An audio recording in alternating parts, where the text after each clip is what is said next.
Welcome to the CPW world. आज का हमारा टॉपिक है ऑटिज्म।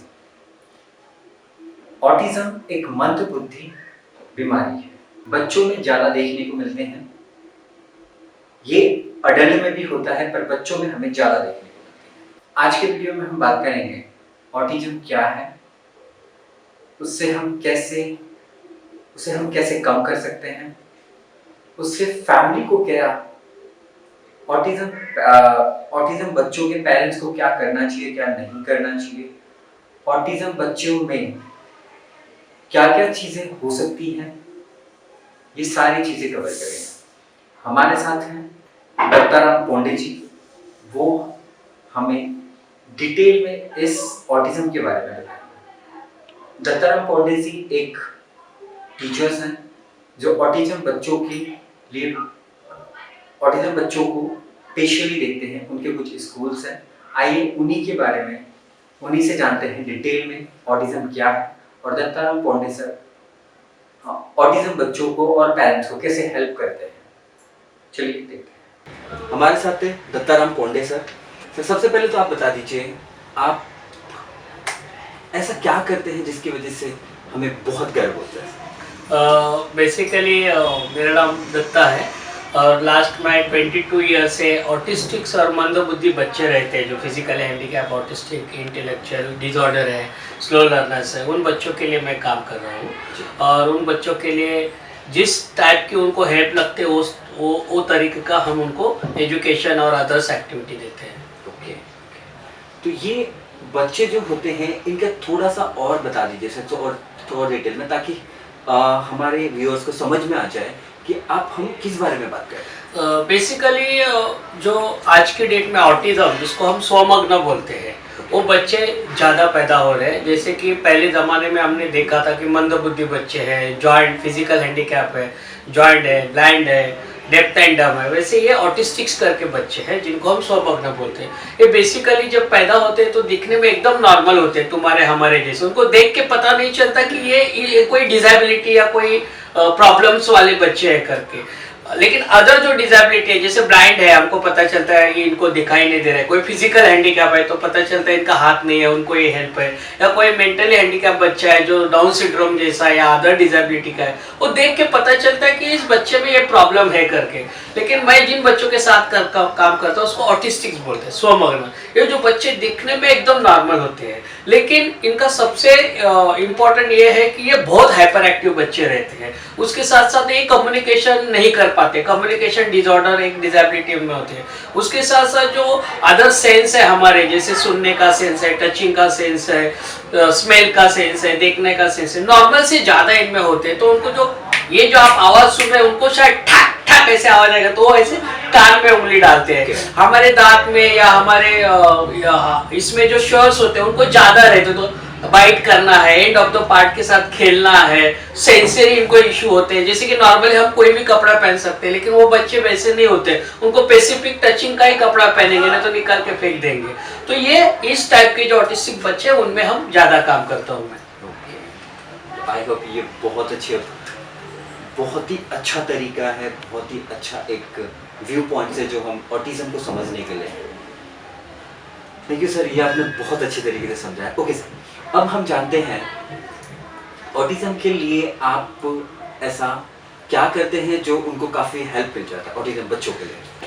बेसिकली ये जो ऑटिस्टिक बच्चे हैं या हाइपर एक्टिव बच्चे हैं, जब पैदा होते हैं तो पेरेंट्स सबसे पहले डॉक्टर के पास जाते हैं। तो डॉक्टर उनको सबसे पहली सलाह देता है कि आप ऑक्यूपेशन OT करो या स्पीच करो और एकेडमिक। तो पेरेंट्स का ज़्यादा कल होता है कि वो बच्चे ये सब करें। लेकिन ये बच्चे जब पैदा हो जाते हैं, जैसे कि नॉर्मल हम बच्चे पैदा होते हैं, वैसे ये जब बच्चे पैदा हो जाते हैं तो उनमें एनर्जी बहुत होता है।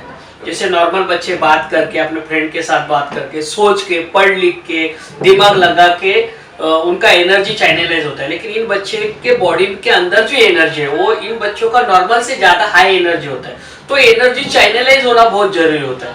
तो हमारा जो इंस्टीट्यूट है उसके ऊपर ज़्यादा वर्क करता है कि संतोष इंस्टीट्यूट में जो भी बच्चा है, सबसे पहले हम उनके साथ फिजिकली ज़्यादा वर्क करते हैं। फॉर एग्जांपल साइकिलिंग चलाना, स्केटिंग करना, फिजिकल एक्सरसाइज है, योगा है, रनिंग है, क्रिकेट है, बास्केटबॉल है, फुटबॉल है, स्विमिंग है, ये सारा एक्टिविटीज हम उनको ज़्यादा से ज़्यादा देते हैं ताकि ये जो बच्चे रहते हैं उनका एनर्जी अच्छे कामों में चैनलाइज हो जाए, सोशली उनमें एक स्किल डेवलप हो जाए और इनके अंदर जो एनर्जी है वो अच्छे कामों में चैनलाइज हो जाए। इससे क्या होता है, उनके अंदर जो हाइपर एक्टिविटी होती है वो चैनलाइज हो जाती है। उसके साथ साथ ये बच्चे को एक स्किल डेवलप हो जाता है, तो बच्चे सोशली डेवलप होते हैं कि दूसरे के साथ खेलना है, दूसरे का साथ ये करना है। उनके अंदर जो फाइन मोटर स्किल होती है, ग्रॉस मोटर स्किल्स होती है, वो भी अच्छी तरह से डेवलप हो जाती है।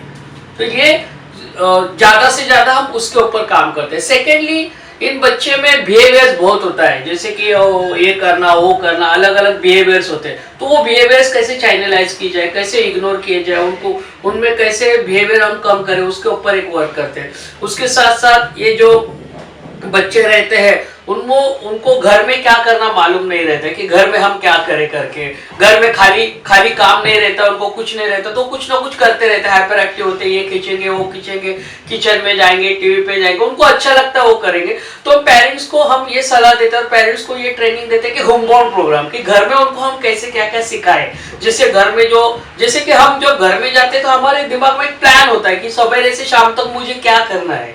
जैसे कि ऑफिस में हम जाएंगे तो हमारे लिए प्लान होता है। हाउस वाइफ जो घर में रहती है, लेडीज रहती है, उनको मालूम है कि सवेरे से शाम तक मुझे क्या करना है। लेकिन इन बच्चों को कुछ भी नहीं मालूम होता है कि मेरा घर में क्या रोल है।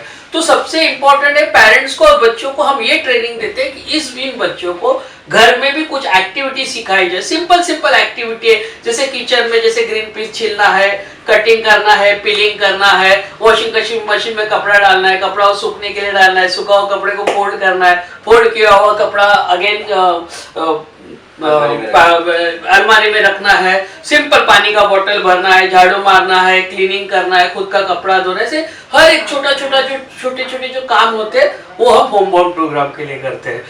थर्ड सबसे इंपॉर्टेंट होता है सोशल स्किल। ये बच्चे जो रहते हैं वो नॉर्मल लोगों में मिक्सअप नहीं होते, नॉर्मल बच्चों के साथ खेलने नहीं जाते। नॉर्मल जैसे अलग अलग त्योहार होते हैं, बर्थडे होता है, शादी होता है, उसमें वो मिक्सअप नहीं होते, वो भागते हैं, डरते हैं। होटल में जाना है, गार्डन में जाना है, मूवीज में जाना है, ये जो सोशल जो एरियाज है इसमें वो नहीं एक्सेप्ट होते हैं। तो उन बच्चों को हम ये ट्रेनिंग देते हैं कि उस माहौल में कैसे रहना है, उस माहौल में कैसे आप जाए, और उसको धीरे धीरे वो ट्रेनिंग देते हैं। तो वो एक करते हैं। उसके बाद फिर आ जाती है पढ़ाई लिखाई आ जाती है, जैसे रीडिंग स्किल है, राइटिंग स्किल है। तो ये बच्चे पेन पकड़ना, कंसंट्रेशन करना, एक जगह पे ध्यान देना, इसमें एक्टिव नहीं रहते, वो हाइपर एक्टिव रहते। तो इन बच्चों का सीटिंग टॉलरेंस कैसे बढ़ाना है, उनका फोकस कैसे एक्टिविटी करना है, थोड़े समय में पढ़ाई लेके उनको धीरे धीरे उनका समय कैसे बढ़ाना है। फंक्शनल एकेडमिक जैसे साइड रीडिंग होता है, फंक्शनल एकेडमिक जैसे बहुत सारे हमारे दादा दादी जी सीखे नहीं है लेकिन उनको बहुत सारा नॉलेज है, ये मेडिकल है, ये 10 रुपए है, 100 रुपए, तो फंक्शनल एकेडमिक लिए हमको वो भी सिखाते हैं। और उसमें ऐसे भी कोई बच्चे रहते हैं जो एनआईएस के, जैसे कि नॉर्मली हमारा सीबीएसई बोर्ड होता है, एसएससी बोर्ड होता है, वैसे गवर्नमेंट ने इनके लिए एनआईओएस करके एक बोर्ड रखा है, नेशनल ओपन स्कूलिंग करके। तो उसमें हम उनको ट्रेनिंग देते हैं और उनमें हमको उसमें हम आगे लेके जाते हैं।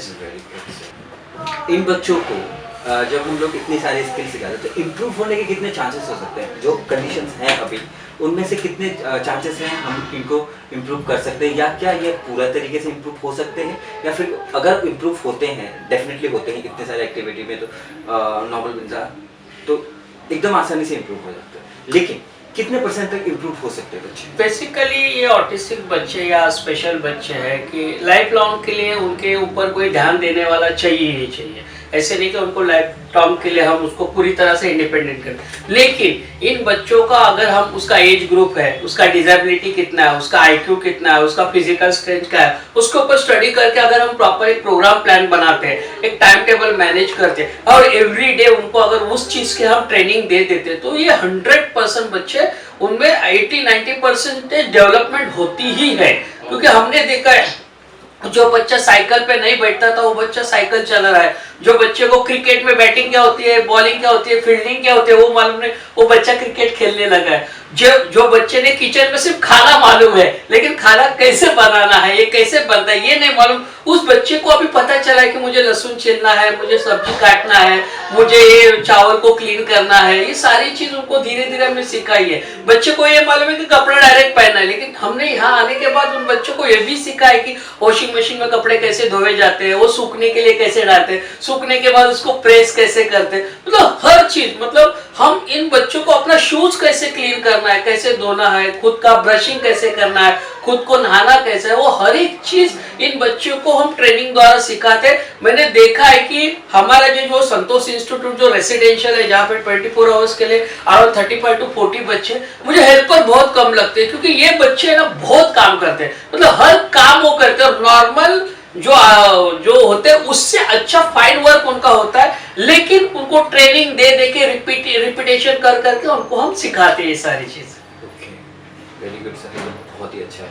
तो यहाँ पे एक अच्छा उन लोगों के लिए ऑप्शन है कि हम लोग इनको इम्प्रूव कर सकते हैं। यस यस, भले ही हमें उन्हें लाइफ लाइन तक एक सपोर्ट रहना पड़ेगा, Yes. लेकिन काफी इम्प्रूव हो सकता है। यहाँ Yes. पे निराशा वाली बात नहीं। Correct correct. Okay sir. और सेकेंड थिंग सर, जब वो ऑटिज्म वाले पेरेंट्स आते हैं आपके पास, उनका एक आप उनको कैसे सलाह देते हैं, उनको क्या ऐसा दिलासा देते हैं कि अब वो आपको आपके ऊपर भरोसा कर सके, आपको हाँ मेरा बच्चा आपके साथ सेफ है ऐसा सोच सके, क्या करें?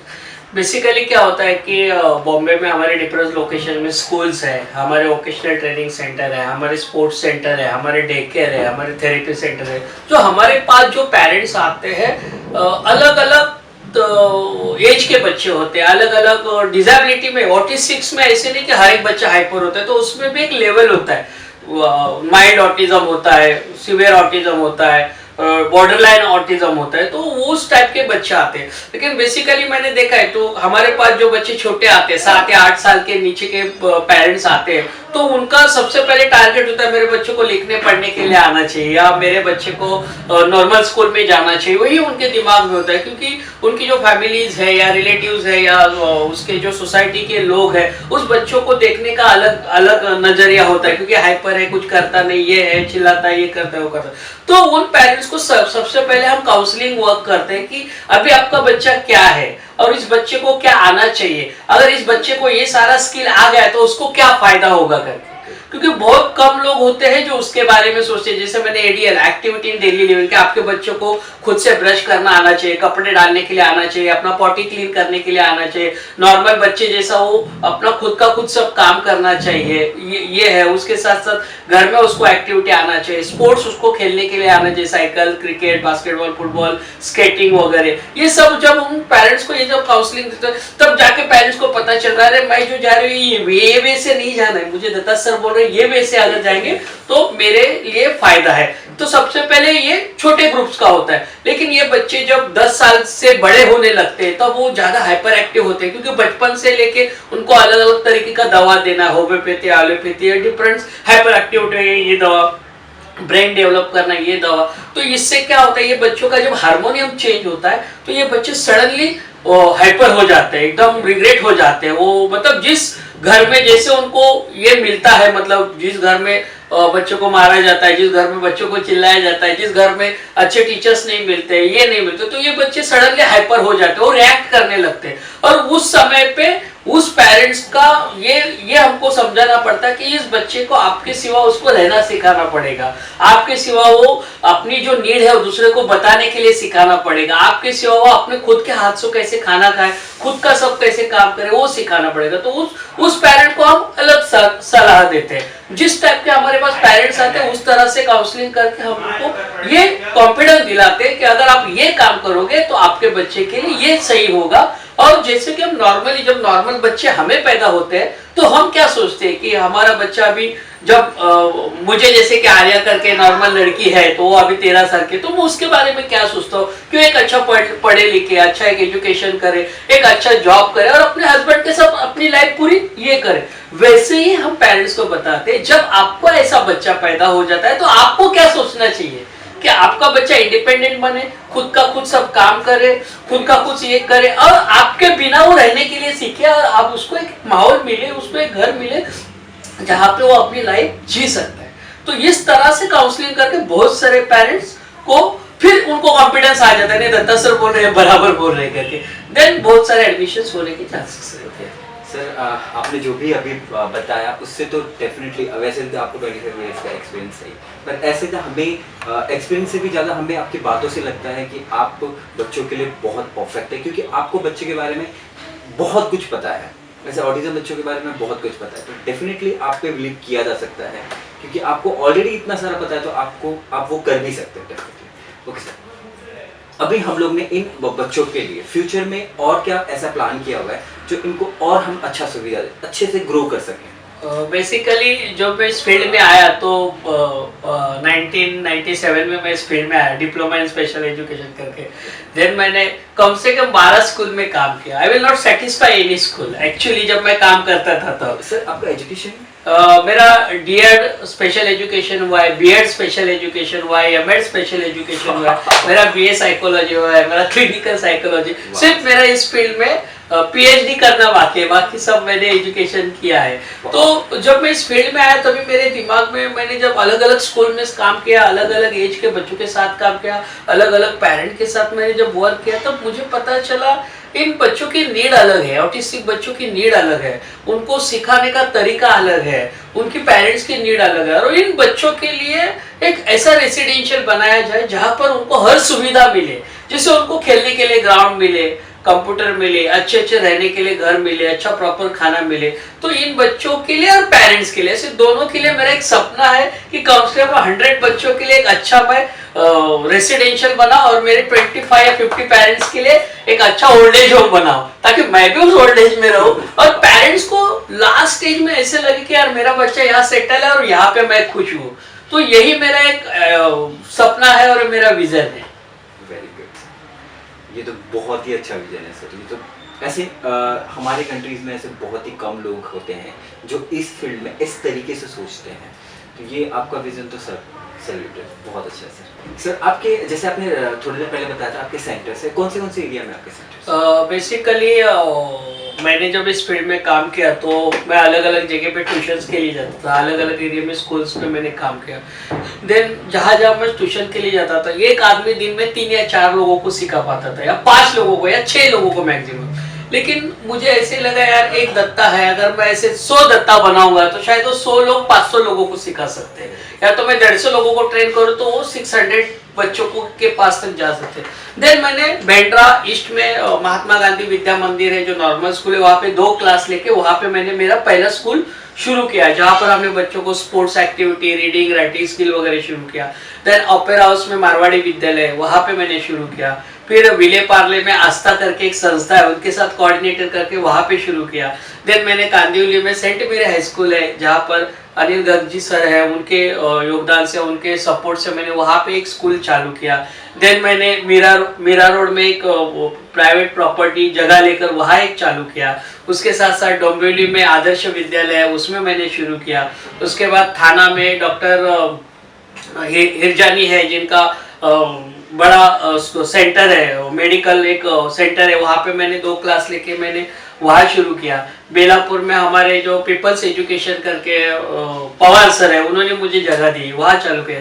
ऐसे अराउंड बॉम्बे में मैंने एक 9 लोकेशंस में अलग अलग एरियाज में वो एक्टिविटी स्टार्ट किया और स्कूल चालू किया। इससे क्या हुआ कि हर एक एरिया का बच्चे को वो अपॉर्चुनिटी मिलने लगी। और बहुत टाइम मैंने ये देखा, बॉम्बे में क्या होता है, कोई बंदा है जो जिसे बैंड्रा में काम कर रहा है, लेकिन उसका शिफ्टिंग अगर डोंबिवली हो जाता है तो मेरा ही स्कूल डोंबिवली में उनको मिल जाता है। कोई बैंड्रा में है, अगर वो चाहता है मुझे कांदिवली में आना है तो वो कांदिवली में उनको आ गया, वो तो एक फायदा हो गया। उसके साथ दूसरा एक भी मुझे फायदा हो गया, मेरे जो टीचर्स है, सारे यंगस्टर टीचर्स काम करते हैं, कभी क्या होता है कि हमारे टीचर्स का भी शादी हो जाता है। जैसे 2-4 गर्ल्स लड़कियां थी जिनकी शादी डोंबिवली में हो गई तो उसको डोंबिवली स्कूल मिला, किसी को कांदिवली में हो तो कांदिवली हो गया। अभी रिसेंटली एक टीचर थी, उनका शादी बेलापुर में हो गया तो उस मेरे टीचर्स को बेलापुर स्कूल में मिला। तो ये सारे फायदे हमारे बच्चों को, पेरेंट्स को और टीचर्स को भी हो रहे हैं।